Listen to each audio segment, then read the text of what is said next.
Please be upstanding to receive the Mayor of Waverley, Councillor John Ward.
Well, good evening again, councillors. Good evening again, those members of the public watching us from afar.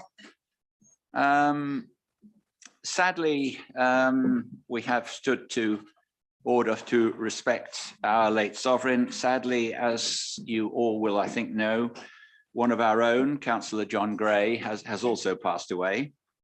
And we have had the flag flying at half-mast today in honour and respect for him. I will say a few words, and then I will invite any councillors who wish just to say a few words about John, after which we will stand in silent tribute for him as well. John was one of those very fair people who read his papers, did his homework, came to the meeting fully prepared and asked incisive, often difficult questions, very forcefully, but very fairly. And he had an attitude that was polite to everybody, even if he totally disagreed with them. And I think he will be sadly missed. And I think his example is something we could all do well to follow in his memory. Now, are there any other speakers? Councillor Mulliner. Thank you very much, Mr. Mayor. I echo everything that you've said about John. He brought a degree of financial acumen, which is not always met in local government circles, and he played a particularly important part on the audit committee. I think I knew only too well how much ill health he had suffered. And the thing I would like to add is that his stoicism in putting up with a very difficult last year in particular was very impressive. And I have rarely had a sadder telephone conversation with him than the one on the Sunday before his unfortunate death. I think our thoughts go entirely to Sandy and his children. He was, as you say, an extremely fair man who believed in holding different opinions in the most civil of fashions. And he will indeed be very greatly missed. Thank you. Councillor Follows. Thank you, Mr. Mayor, and if I can also echo my condolences to his family and to his wife and children in particular, and also the comments made by yourself and Councillor Mulliner. My experience of Councillor Gray has been, as you have both said, a fair-minded individual. He and I often disagreed, but he is one of the most fair-minded individuals that you could possibly disagree with. He always brought a a wit and an intelligence to any committee that he served on, and it was always a challenge in a good way when you served on a committee with him. He will certainly be greatly missed, not just by this chamber, but by the residents that he served in his patch in Dunsfold. As we've lost a number of councillors in this chamber over the course of the last couple of years, I think his loss will be very keenly missed by all of us here. So thank you, Mr. Mayor. Thank you. Any other councillor wish to speak? Councillor Williams. Thank you, Mr. Mayor. I mean, since I was elected to this council in 2019, I did have occasion to work with John on many occasions, not least because in terms of my role as portfolio holder for environment and sustainability, and John's ward councillor role, which involved for him a total commitment to the people of Dunsfold and the protection of the natural environment of the area, we shared a common cause, and I worked very closely with John on many, many occasions and found him such an intelligent, caring and thoughtful man. He was somebody who was really genuinely compassionate, genuinely deeply committed, and I will certainly miss him a great deal and miss his presence in this council. And I know he will be sadly missed by many of us. Thank you. Do any other councillor wish to speak? Councillor Hyman. Just say yes, he was a good man. Thank you, councillor. Could I now ask us just to stand for a few moments in silent reflection and respect?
Section 151 officer for the two councils of Guildford and Waverley. I'm sure we all know the procedure now. Please raise your hands if you want to speak. Please use your microphones and please try and speak into them for those whose hearing is not as great as those of the rest of us.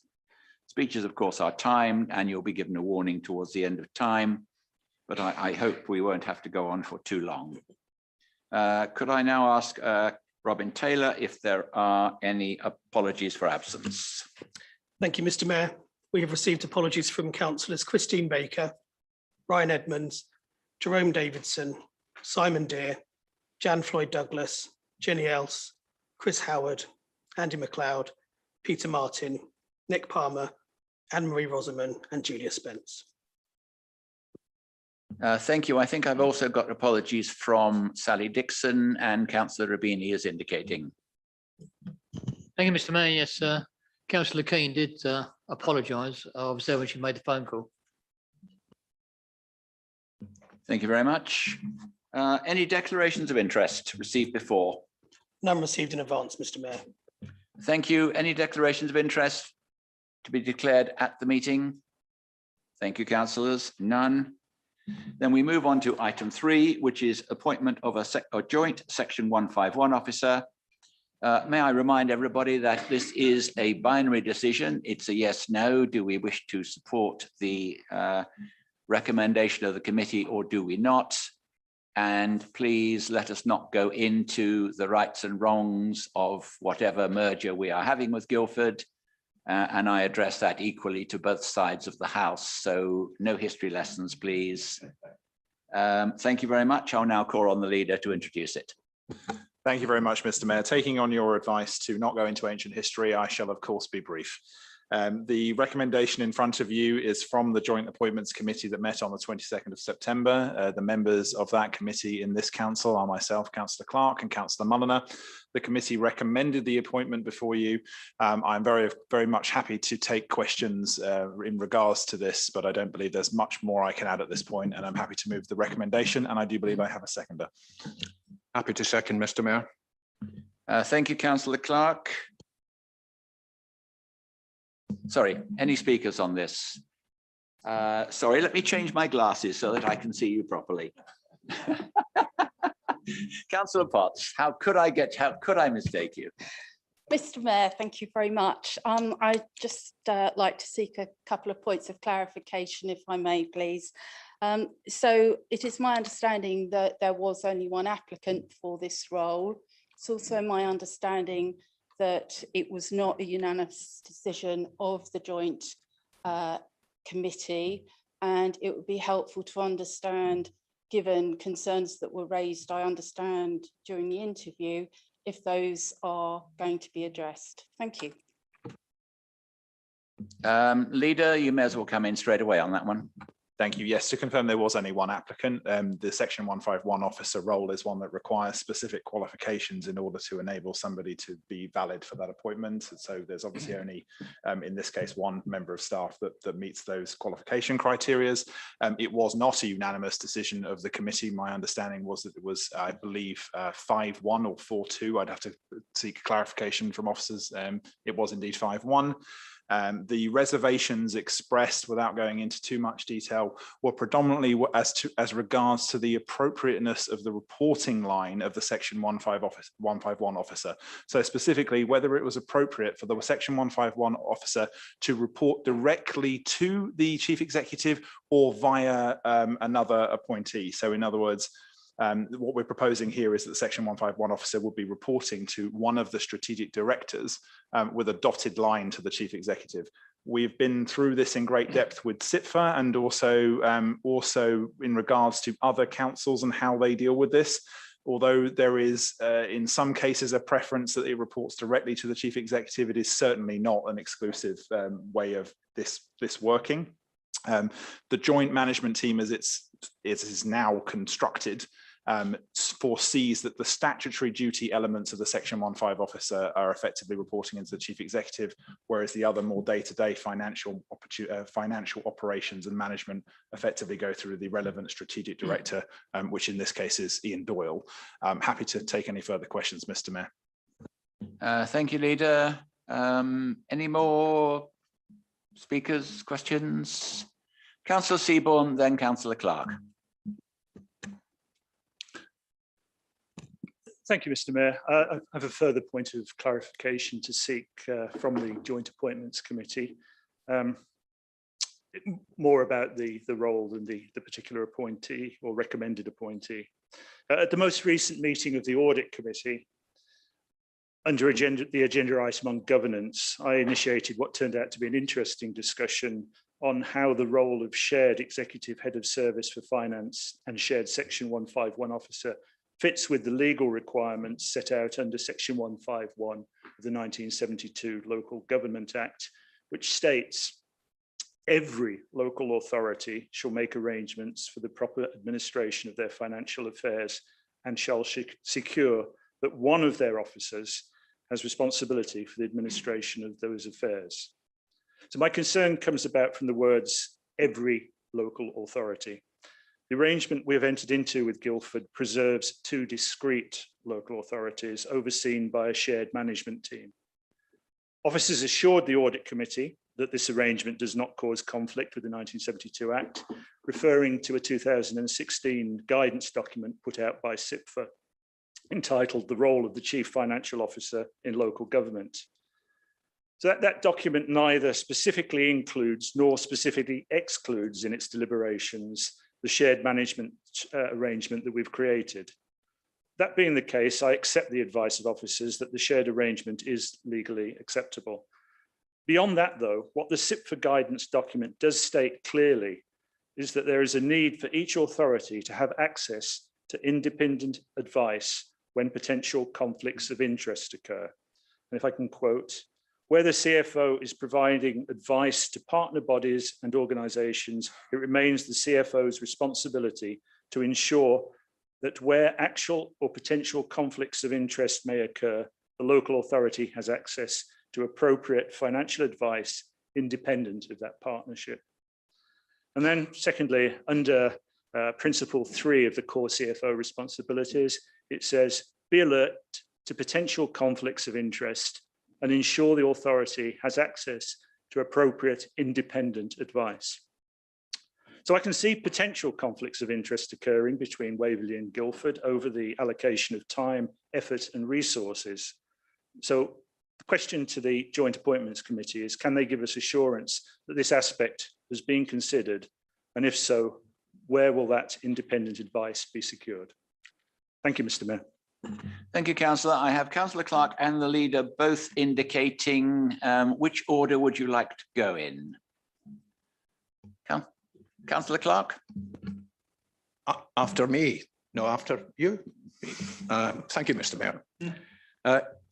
Adder and Worthing, Baber and Mid Suffolk, Bolsover and North East Derbyshire, Broadland and South Norfolk, Romsgrove and Redditch, Cannock Chase and Stafford, Cotswold and West Oxfordshire, Eastbourne and Lewis, High Peak and Staffs Moorlands, Malvern Hills and Witch Haven, South Hams and West Devon, South Oxfordshire and the Vale of the White Horse. I saved the best to last.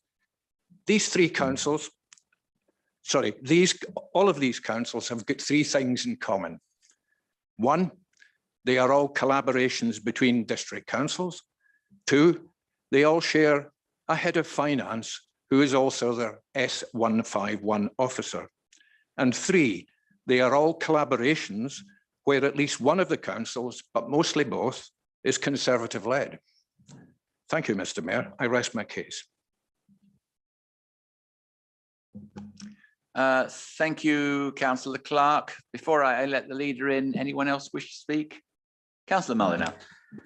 Looking strictly forward, I think the principal concern that some of us have is that in this particular situation, where Guildford in particular has had some financial challenges, the consequences of this collaboration are to what you might call create management overstretch. There are other matters too, which I'm sure we can refer to at a later council meeting.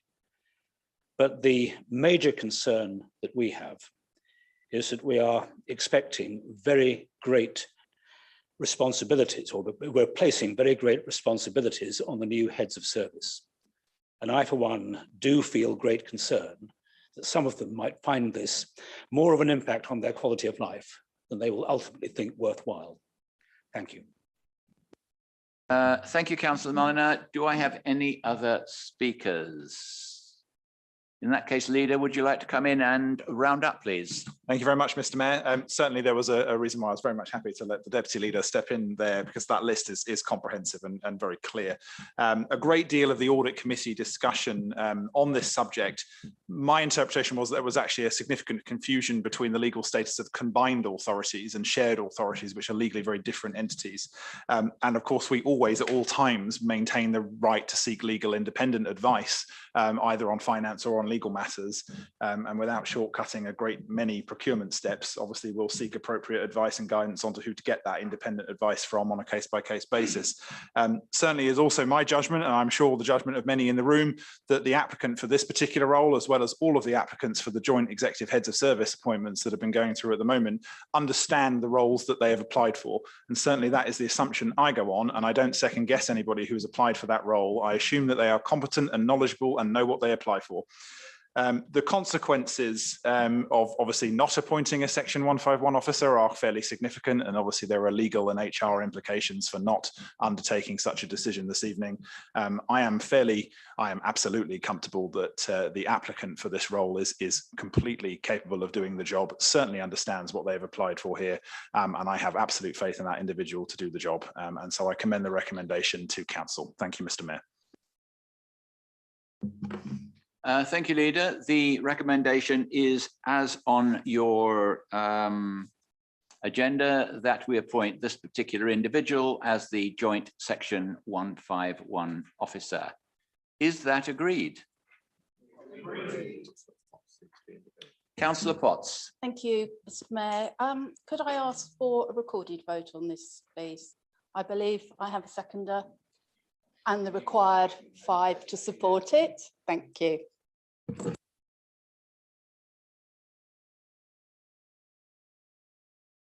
Sorry, very well. We will go to a recorded vote. It does not actually surprise me. I thought that was going a little too smoothly for the evening.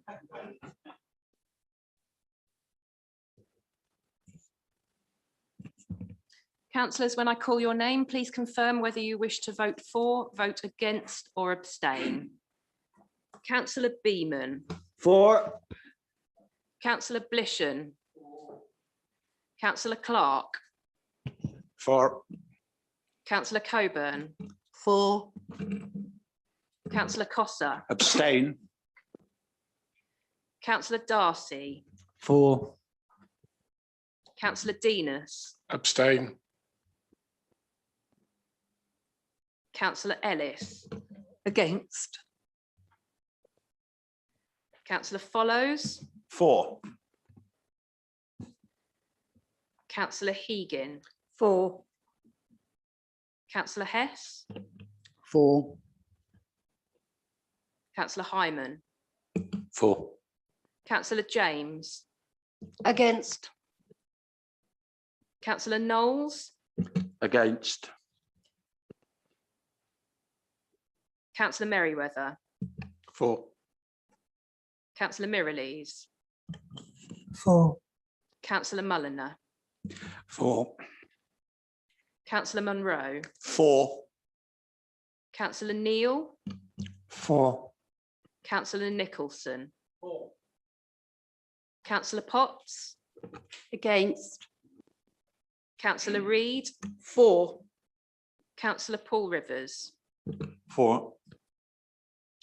Deputy Mayor, Councillor Penny Rivers. For. Councillor Rubini. For. Councillor Seaborn. Abstain. Councillor Townsend. For. Councillor Liz Townsend. For Councillor Philip Townsend. For. Mr. Mayor, Councillor Ward. For. Councillor Wicks. Abstain. Councillor Williams. For. Councillor Wilson. For. Thank you, Mr. Mayor. That's 24, 4 against and 3 abstentions. Thank you very much, Louise. The motion is therefore carried. And that brings us cheerfully to the end of this evening's business. Thank you, councillors. Please rise whilst the Mayor leaves the chamber.